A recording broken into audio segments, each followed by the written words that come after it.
Good morning student. आज के video lecture में साम्य स्थिरांक एवं ऊष्मागतिकी अवधारणा के आधार पर दर स्थिरांक यानी रेट कांस्टेंट को अभिव्यक्त कैसे किया जाता है इसके बारे में चर्चा करेंगे। इससे पहले के वीडियो में अपन ने अभिक्रिया दरों के दो मुख्य सिद्धांत टक्कर सिद्धांत कोलिजन थ्योरी और संक्रमण अवस्था सिद्धांत ट्रांजिशन स्टेट थ्योरी के बारे में पढ़ चुके हैं। तो संक्रमण अवस्था सिद्धांत में रेट कांस्टेंट को किस प्रकार अभिव्यक्त किया जाता है इसके बारे में आज के वीडियो लेक्चर में हम चर्चा करेंगे। जैसे आप जानते ही हो कि संक्रमण अवस्था सिद्धांत के अनुसार इकाई समय में ऊर्जा रोधिका से गुजरने वाले सक्रिय संकुल एक्टिवेटेड कॉम्प्लेक्स अणुओं की संख्या ही अभिक्रिया की दर होती है। अपन ने संक्रमण अवस्था सिद्धांत में पढ़ा है कि अभिकारक अणु आपस में क्रिया करके सबसे पहले एक्टिवेटेड कॉम्प्लेक्स बनाते हैं और एक्टिवेटेड कॉम्प्लेक्स विघटित होकर उत्पाद में परिवर्तित होता है। तो इसमें आप ग्राफ में देख सकते हो कि इस सिद्धांत के अनुसार अभिकारक जो अणु है ए और बी सबसे पहले एक्टिवेटेड कॉम्प्लेक्स बनाता है और एक्टिवेटेड कॉम्प्लेक्स विघटित होकर उत्पाद में परिवर्तित होते हैं। तो इस सिद्धांत के अनुसार संक्रमण अवस्था सिद्धांत के अनुसार अभिक्रिया को निम्न अनुसार प्रदर्शित किया है। मान लीजिए ए और बी अभिकारक अणु है, सबसे पहले वो एक्टिवेटेड कॉम्प्लेक्स बनाएंगे और एक्टिवेटेड कॉम्प्लेक्स फिर उत्पाद में विघटित हो जाएगा। तो देखिए आप इसमें जो सक्रिय संकुल बनता है एक्टिवेटेड कॉम्प्लेक्स बनता है वो एक्टिवेटेड कॉम्प्लेक्स जिसको अपन ने ए बी स्टार से प्रदर्शित किया है, ये सक्रिय संकुल अभिकारक के साथ साम्य अवस्था में रहता है। अतः सक्रिय संकुल बनने के लिए साम्य स्थिरांक जिसको के स्टार से प्रदर्शित किया है, के स्टार की वैल्यू होगी ए बी कोष्टक स्टार अपॉन ए की सांद्रता और बी की सांद्रता। तो इस प्रकार एक्टिवेटेड कॉम्प्लेक्स के लिए जो साम्य स्थिरांक है के स्टार इसको समीकरण 1 द्वारा प्रदर्शित किया जाता है। तो K star equal to A B की सांद्रता एक्टिवेटेड कॉम्प्लेक्स की सांद्रता अपॉन ए की सांद्रता इंटू बी की सांद्रता, इसको समीकरण नंबर 1 दिया गया है। समीकरण नंबर 1 साम्य स्थिरांक को प्रदर्शित करता है। इस समीकरण नंबर 1 को इस रूप में भी लिख सकते हैं, एक्टिवेटेड कॉम्प्लेक्स की सांद्रता इक्वल टू के स्टार इंटू ए की सांद्रता इंटू बी की सांद्रता। एक को इस रूप में भी परिवर्तित करके अपन लिख सकते हैं। तो समीकरण नंबर 2 एक्टिवेटेड कॉम्प्लेक्स की सांद्रता को प्रदर्शित करता है, समीकरण 2। अब देखिए संक्रमण अवस्था सिद्धांत के अनुसार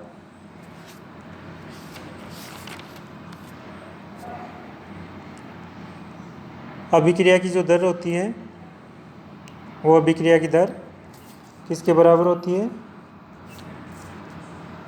ऊर्जा रोधिका से गुजरने वाले सक्रिय संकुल अणुओं की संख्या के बराबर होती है। ये जो ऊर्जा रोधिका है इसमें ये सक्रिय संकुल के जितने भी अणु है वो कितने अणु इस ऊर्जा रोधिका को पार करके उत्पाद की तरफ अग्रसर होते हैं उनकी संख्या के बराबर अभिक्रिया की दर होती है। या इसको इस रूप में भी लिख सकते हैं अभिक्रिया की दर को dx/dt इक्वल टू सक्रिय संकुल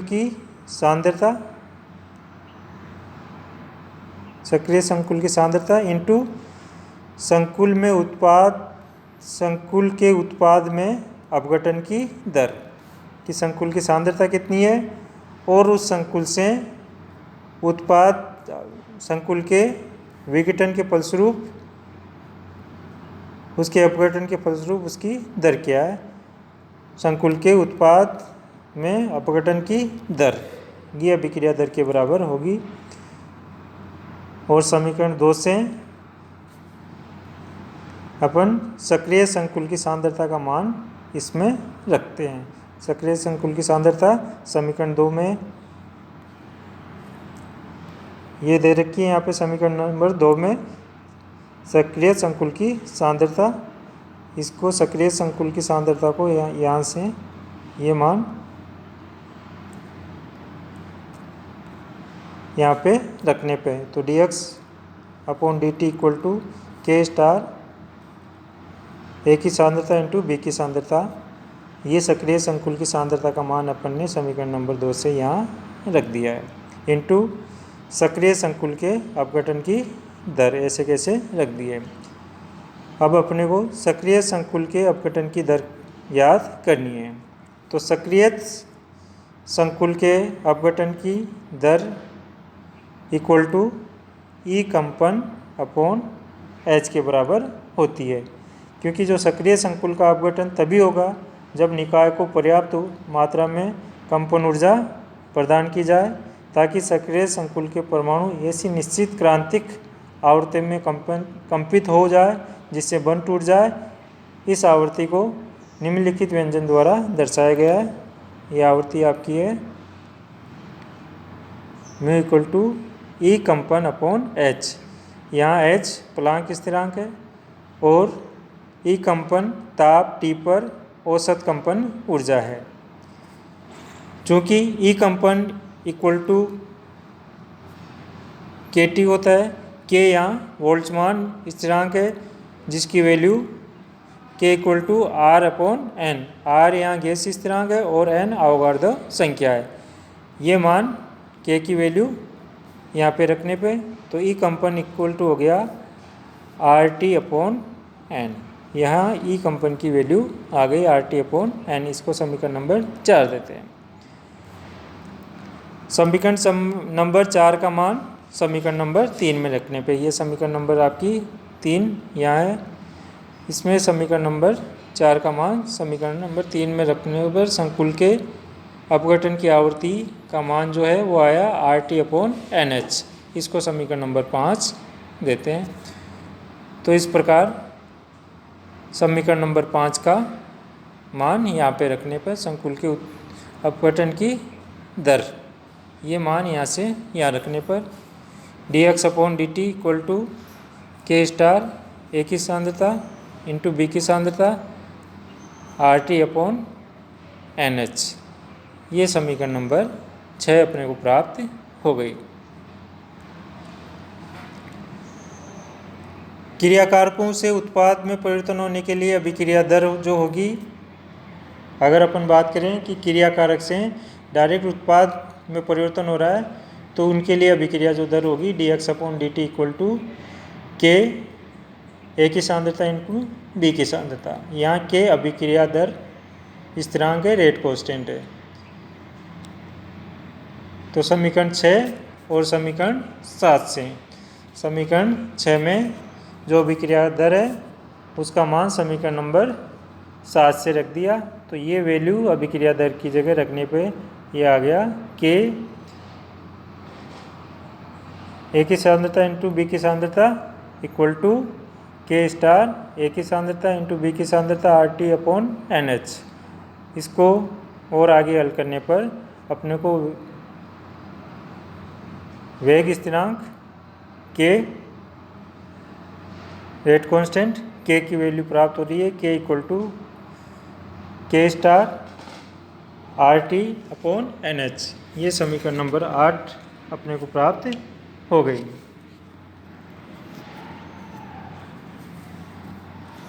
उपयुक्त समीकरण जो समीकरण संख्या 8 है, ये समीकरण संख्या 8 संक्रमण अवस्था सिद्धांत को गणितीय भाषा में अभिव्यक्त करने वाला व्यंजक है। समीकरण नंबर 8 संक्रमण अवस्था सिद्धांत को गणितीय रूप में व्यक्त करता है, गणितीय रूप में व्यक्त करने वाला व्यंजक है। तो समीकरण 8 द्वारा संक्रमण अवस्था सिद्धांत को गणितीय रूप से प्रदर्शित किया जाता है। अब देखिए इसके बाद में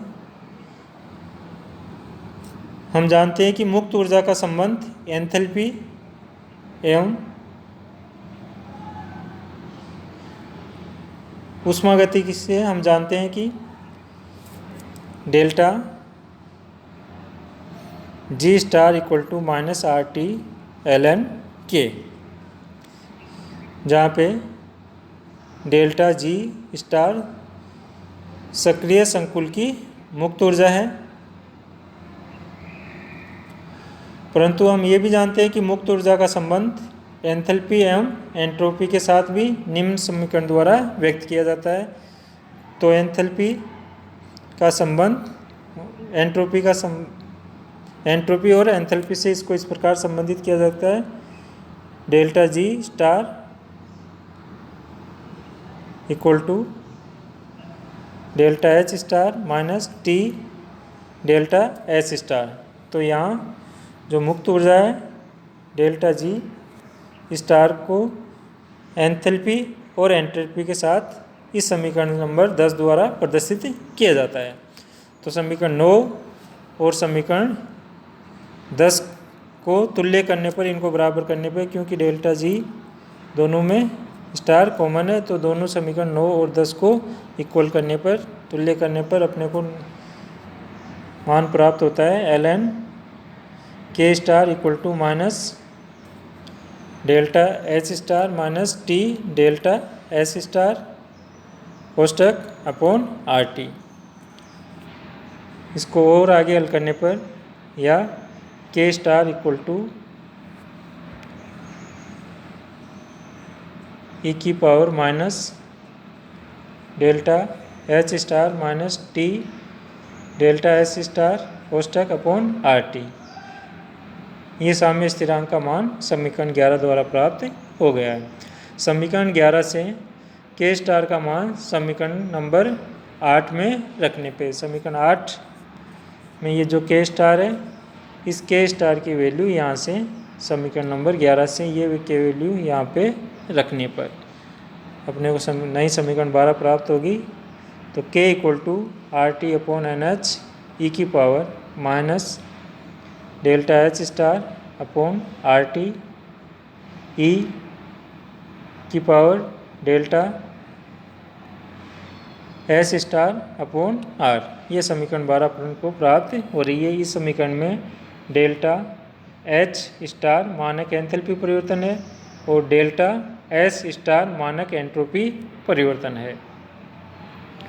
समीकरण 12 में एंथैल्पी को यदि सक्रियण ऊर्जा EA के साथ या EA के बराबर माना जाए तो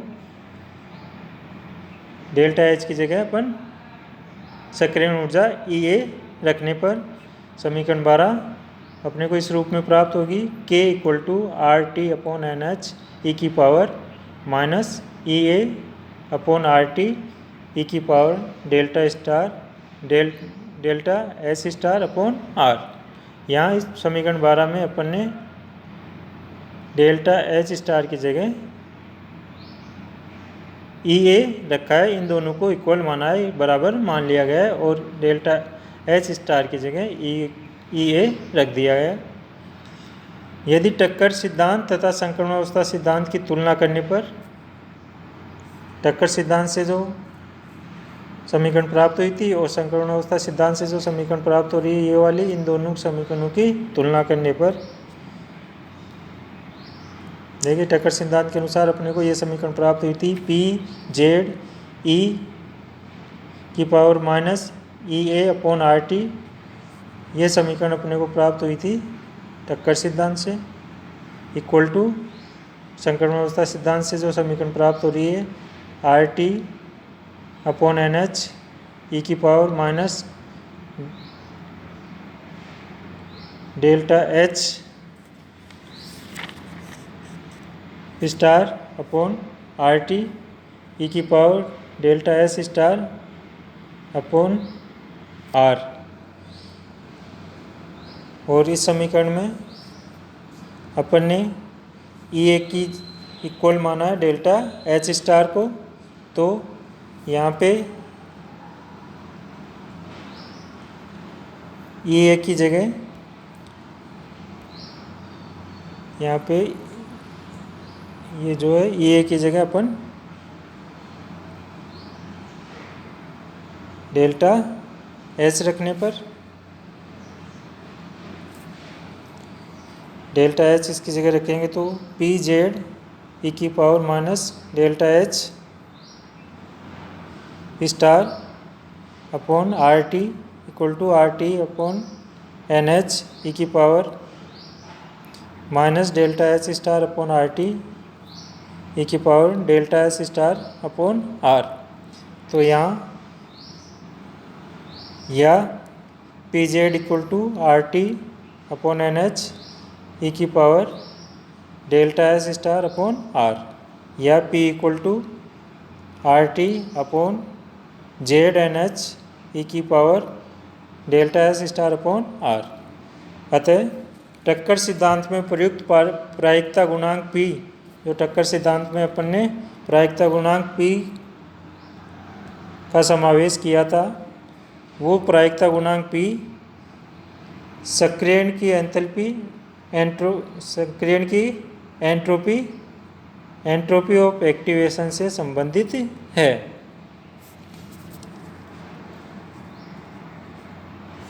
तो इन सिद्धांतों की तुलना करने पर जो टक्कर सिद्धांत में P का समावेश किया गया था, जिसको प्रायिकता गुणांक कहा गया था, वो सक्रियण की एंट्रोपी से संबंधित होता है।